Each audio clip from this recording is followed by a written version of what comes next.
ओम नमो भगवते वासुदेवाय नमः। प्रिय भक्तजनों, आप सभी का मायरा वॉइस चैनल में हार्दिक स्वागत है। मैं नूपुर आज की इस वीडियो में आपको पुत्रदा एकादशी के शुभ उपलक्ष्य पर तुलसी माता की कहानियाँ सुनाऊंगी, जिसे सुनने मात्र से ही पुत्र को दीर्घायु प्राप्त होती है। तो आज की इस वीडियो में आप सुनेंगे तुलसी माता की कहानियाँ। तो कहानी सुनने से पहले कमेंट बॉक्स में तुलसी माता की जय हो, विष्णु भगवान की जय हो अवश्य लिखें। सुनिए पहली कथा। प्रेम से बोलिए तुलसी माता की जय हो। एक कन्या थी। जब वह थोड़ी बड़ी हुई और उसको समझ आने लगा, तब से ही वह तुलसी माता की पूजा करने लगी। उसके प्रतिदिन का नियम था कि तुलसी माता का पूजन करने के बाद ही खाना खाती थी। जब वह कन्या शादी के लायक हुई, तब उसके माता पिता ने उसकी शादी करवा दी। कन्या को उसके माता पिता ने दहेज में एक तुलसी का गमला दिया। ससुराल में वह प्रतिदिन सवेरे उठते ही पूजा करती, फिर उसके बाद ही खाना खाने को बैठती थी। उसकी 2 जेठानियाँ थीं। वो दोनों उसका मजाक उड़ाती थीं कि बड़ी नियम धर्म वाली बनती है। उन दोनों को उससे बहुत ईर्ष्या होती थी, इसलिए वो दोनों तुलसाजी का गमला छिपा देती। वह कन्या बड़ी मुश्किल से गमला ढूंढ कर लाती, अच्छे से पूजा करती और फिर खाना खाती। वह गमला ढूंढ कर लाती तो एक दिन तो उसकी जेठानियों ने क्या किया कि गमला ही दूर फेंक दिया। कन्या ने खूब ढूंढा पर उसे गमला नहीं मिला। वह बहुत ही परेशान हो गई। उस दिन तो उसने खाना भी नहीं खाया। उसका नियम जो था, उस कन्या की सच्ची भक्ति देखकर तुलसी माता उससे बहुत प्रसन्न हो गई और उसके कमरे में तुलसी माता का गमला प्रकट हो गया। अगले दिन सुबह जब वह उठी तो क्या देखती है कि उसके खाट के चारों कोने पर तुलसी माता का गमला आ गया है। यह देखकर वह तो बहुत प्रसन्न हो गई कि अब मेरी तुलसी माता को कोई चुरा नहीं सकेगा। पूजन करने के लिए भी कहीं और जाना नहीं पड़ेगा और कोई मेरी तुलसी माता को फेंक भी नहीं सकेगा। वह तो जल्दी से उठकर स्नान करती है और तुलसी माता की पूजन कर लेती है। जब वह खाना खाने बैठी तो उसकी जेठानी मजाक करने लगी कि लो, देवरानी का नियम धर्म पूरा हो गया। उससे पूछती हैं कि तुलसी जी की पूजा कर ली क्या? देवरानी धीरे से बोलती है कर ली। जेठानियाँ बोलती है कहाँ से कर ली पूजा? गमला तो फेंक दिया था। देवरानी कहती है कि देख लो, मेरे कमरे में खाट पर तुलसी लग रही हैं। जेठानियाँ बहुत शर्मिंदा हुई और बोली कि देवरानी, तेरी भक्ति सच्ची है, हमने तुझे बहुत परेशान किया, हमें माफ़ कर दे। देवरानी उन्हें माफ़ कर देती है। हम भी तुलसी माता से यही प्रार्थना करते हैं कि हे तुलसी माता, जैसी कृपा आपने देवरानी पर करी वैसे हम सब पर करना। तो प्रेम से बोले तुलसी माता की जय हो। दूसरी कहानी सुनिए। एक बुढ़िया थी। उसको तुलसी पूजा करने का नियम था। वह प्रतिदिन खाना खाने से पहले पूजा करती थी और उसके बाद खाना खाती थी। वह तुलसी माता से प्रतिदिन प्रार्थना करती थी कि हे तुलसी माता, खांड खीर का भोजन देना, पाट पीताम्बर का बेस देना, योगियों जैसी मौत देना, स्वर्ग का बास देना, राम लक्ष्मण की कांध देना, सीता जी की चाल चलावा देना।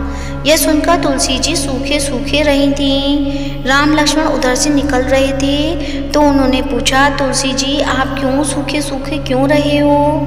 एक बुढ़िया रोज मेरी पूजा करती है और वह मुझसे खाने का लड्डू मांगती है, खेलने को भाई मांगती है, खांड खीर का भोजन मांगती है, पाट पीताम्बर का भेष मांगती है, आपकी कांध मांगती है, सीता जी का चाल चलावा मांगती है, स्वर्ग का बास मांगती है, योगनियों सी मौत मांगती है। बाकी सब तो मैं दे दूं, पर आपकी कांत कहाँ से दूं और सीता जी की चाल चलावा कहाँ से दूं। राम जी और लक्ष्मण जी तुलसी जी से बोले कि आप हरे भरे हो जाओ, सब हो जाएगा।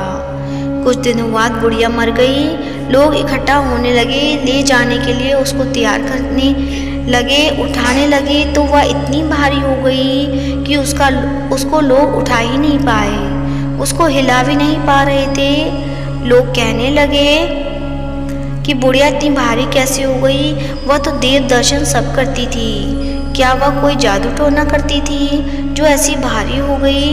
इतने में राम लक्ष्मण और सीता जी आए। सीता जी ने चाल चलावा किया और राम लक्ष्मण ने कंधा दिया और बुढ़िया तो सदैव बैकुंठ को चली गई। तो हे तुलसी माता, जैसी सदगति उसको दी वैसी सदगति सबको देना।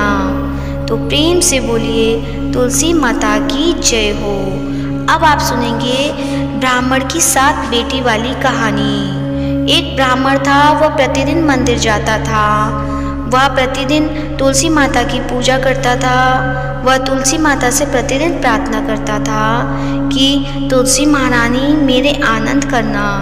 तुलसी माता ने सोचा यह ब्राह्मण तो बहुत सीधा है और गरीब है और प्रतिदिन मेरी पूजा करता है, मैं इसके कुछ ना कुछ करना चाहती हूँ। मैं तुलसी महारानी एक कन्या का रूप बनाकर बैठ गए और उस ब्राह्मण को बोला कि ब्राह्मण, मैं भी तेरे घर आना चाहती हूँ। ब्राह्मण ने सोचा कि 6 लड़कियाँ तो मेरे पहले से ही हैं और 7 लड़कियों का मैं कैसे पालन पोषण करूँगा, लड़कियों की शादी कैसे कराऊँगा। मेरे पास तो कुछ ऐसा भी नहीं है कि यह व्यभिचार करके वह बहुत परेशान रहने लगा। उसको तो खाना भी नहीं भा रहा था। उसकी औरत ने कहा कि क्या बात है, आजकल बहुत दुखी दुखी रहने लग गए हो। तो इस पर ब्राह्मण बोला कि मंदिर जाता हूँ, वहाँ पर एक छोटी सी सुंदर सी कन्या बैठी है और वह कहती है कि ब्राह्मण मैं आपके घर आऊँ। उसकी पत्नी बोली कि अरे इतने में परेशान होने की क्या बात है, आ रही है तो आने दो। ब्राह्मण बोला कि पहले से अपने 6 लड़कियाँ तो हैं, उनकी भी अपने को शादी भी करवानी है। तो इस पर ब्राह्मणी बोली कि अरे ये तो कोई बात नहीं है, अपनी 6 लड़कियों की शादी करवाएंगे, वैसे 7वीं की भी करवा देंगे, अपन 7 लड़कियों की शादी साथ में करवा देंगे। अगले दिन जब ब्राह्मण मंदिर गया तो उस छोटी कन्या से पूछा, ब्राह्मण मैं आपके घर आऊँ? तो ब्राह्मण बोला कि हाँ चल बेटा चल। उनको घर पर लेकर आ गया। तुलसी माता की कन्या के रूप में ब्राह्मण के घर आने से ब्राह्मण के घर बहुत आनंद हो गया। घर में लक्ष्मी की बारिश हो गई। जब ब्राह्मण 7 कन्याओं की शादी के लिए वर ढूंढने जाने लगे तो छोटी कन्या ने कहा कि मेरे तो शालिग्राम जी के मंदिर में जाकर शालिग्राम जी को बोलना कि बारात लेकर आए और मेरी 6 बहनों के तुम्हारी इच्छा से वर ढूंढ लेना। तुलसी महारानी की मेहरबानी से उसके तो सब जेवर कपड़ा खाना सब तैयार हो गया और अच्छी धूमधाम से उनकी शादी हो गई और उस ब्राह्मण के तुलसी माता टूटमान हुई। तो हे तुलसी माता, जैसे आपने ब्राह्मण पे टूटमान हुए वैसे हम पर भी होना और जैसा आनंद ब्राह्मण के घर करा वैसे हम सब पर करना। तो प्रेम से बोलिए तुलसी माता की जय हो, शालिग्राम भगवान की जय हो। उम्मीद करती हूँ आज की तुलसी माता की ये कथाएँ आपको पसंद आई होंगी। पसंद आई हैं तो वीडियो को लाइक करें, शेयर करें और कमेंट बॉक्स में तुलसी माता की जय हो अवश्य लिखें। धन्यवाद।